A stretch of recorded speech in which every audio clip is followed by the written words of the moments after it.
our ears work. Do you like music? Have you ever wondered how your ears work? Sounds are everywhere, and our ears pick them up.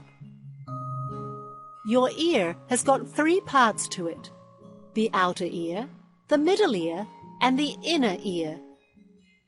The outer ear is the part you can see.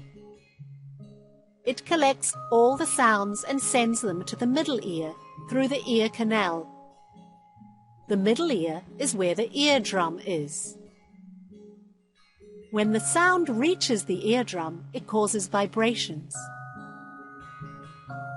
These vibrations make some very small bones in your middle ear move and help the sound continue its journey to the inner ear. The inner ear has got tiny hairs. When sound hits them, they move around like waves. These hairs give the signal to your brain so you can hear everything around you. So now you know how your ear works.